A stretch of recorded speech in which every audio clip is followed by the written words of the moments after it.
رمضان المبارک میں بطور خاص 5 وقت نماز باجماعت کا اہتمام کریں۔ مرد حضرات مسجد میں جائیں، خواتین گھروں میں نماز پڑھیں اور اکیلے پڑھیں۔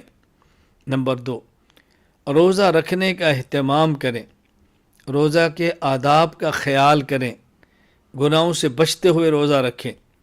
نمبر 3، نماز تراویح مرد حضرات باجماعت پڑھنے کا اہتمام کریں، خواتین گھر میں پڑھیں، اکیلے پڑھیں۔ ہاں، اگر گھر میں قرآن کریم کا اہتمام ہوتا ہو، تراویح پڑھائی جاتی ہو، خواتین بھی اس تراویح میں شرکت کرنا چاہیں تو کر سکتی ہیں، لیکن مساجد میں جانے کا خواتین اہتمام نہ کریں۔ نمبر 4، اس بات کا خیال رکھیں کہ تراویح پڑھانے والا امام نابالغ نہ ہو، بالغ ہو۔ نمبر 5، ایسے شخص کے پیچھے تراویح پڑھیں جو قرآن کریم کو زبانی پڑھتا ہو، قرآن میں دیکھ کر نہ پڑھتا ہو، جو دیکھ کر قرآن کریم کو تراویح پڑھاتا ہو، ایسے شخص کے پیچھے تراویح نہ پڑھیں۔ نمبر 6، اگر کسی جگہ پر تراویح 20 رکعت ہے لیکن اس میں مکمل قرآن نہیں پڑھا جاتا، اور اس کے مقابلے میں کسی جگہ پر 8 رکعت تراویح ہے اور مکمل قرآن ہوتا ہے، تو 20 رکعت پڑھیں اگرچہ اس میں مکمل قرآن نہ ہو۔ اس بات کا بہت زیادہ خیال رکھیں۔ نمبر 7، اگر تراویح پڑھانے والا امام نابالغ ہو یا تراویح پڑھانے والا امام قرآن سے دیکھ کر تراویح پڑھائے تو ایسے شخص کے پیچھے تراویح پڑھنے کی بجائے اپنے گھر میں پڑھیں، اپنی اہلیہ اپنے بچوں کو پیچھے کھڑا کر کے جماعت کرائیں۔ یہ بھی ممکن نہ ہو تو اکیلے پڑھیں۔ نمبر 8، قرآن کریم کی تلاوت یومیہ 2 پارہ کریں، وگرنہ کم از کم 1 پارہ تو ضرور ہی کریں۔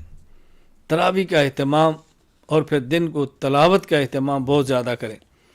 نمبر 9، نوافل کا اہتمام کریں، مثلا تہجد، اشراق، چاشت، اوابین، صلاۃ التسبیح، تحیۃ الوضو، تحیۃ المسجد، صلاۃ التوبہ، نوافل کا اہتمام کریں۔ نمبر 10، تلاوت کے علاوہ ذکر کا اہتمام کریں، درود شریف کا اہتمام کریں اور مسنون دعاؤں کا بہت زیادہ اہتمام کریں۔ نمبر 11، سحری کھانے کا اہتمام کریں، بھوک نہ ہو 1 آدھ کھجور کھا لیں، بھوک نہ ہو 1 گھونٹ پانی پی لیں، لیکن اہتمام کریں۔ نمبر 12، غربا اور مساکین کے سحر و افطار کا اپنی وسعت کے مطابق اہتمام کریں، اس کا بہت زیادہ خیال فرمائیں۔ نمبر 13، اس ماہ میں سخاوت کا بہت اہتمام کریں، عزیز و اقارب غریب ان کی مدد کریں، قرب و جوار میں دوست ان کی مدد کریں، مدارس کا تعاون کریں، علماء کرام کی خدمت کریں، علماء کرام کو ہدیے دیں، اپنی مسجد کے امام کو ہدیہ دینے کا بہت اہتمام کریں۔ نمبر 14، زکوٰۃ، صدقۃ الفطر اور دیگر صدقات کا بھی اہتمام کریں۔ نمبر 15، اس ماہ میں بطور خاص سوشل میڈیا، ٹی وی وغیرہ پر آنے والے غیر مستند اینکر سے اجتناب کریں۔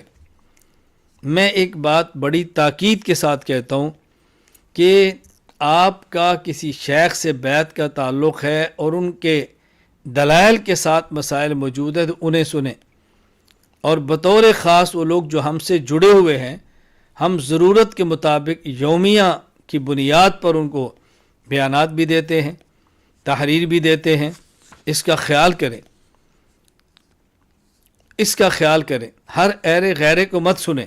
نمبر 16، اہل حق علماء کے بیانات کو سنیں، جو اہل حق نہیں ان کے بیانات سے خود بھی بچیں، دوسروں کو بچائیں۔ نمبر 17، آخری عشرہ میں اعتکاف بیٹھنے کی کوشش کریں، مرد حضرات مسجد میں اور خواتین اگر اعتکاف بیٹھنا چاہیں تو گھر میں، مساجد میں خواتین اعتکاف نہ بیٹھیں۔ نمبر 18، اپنے ماتحت ملازمین کی رعایت کریں جو روزہ دار ہیں، روزہ رکھتے ہیں، خیال کریں۔ نمبر 19، تاجر برادری ان دنوں میں اشیاء کو کم نرخ پر بیچیں، منافع کم کمائیں، رمضان اور عید کی وجہ سے نرخ بڑھائیں مت۔ نمبر 20، کوشش کی جائے کہ عید کے لیے اگر شاپنگ کرنی ہو، کپڑے لینے ہوں، جوتی لینی ہو تو رمضان مبارک میں خریداری کی بجائے رمضان کے شروع ہونے سے پہلے یہ کام مکمل کر لیں، تاکہ رمضان کے روزے میں خلل نہ ہو، تکلیف نہ ہو، مشقت نہ ہو، اس بات کا خیال فرمائیں۔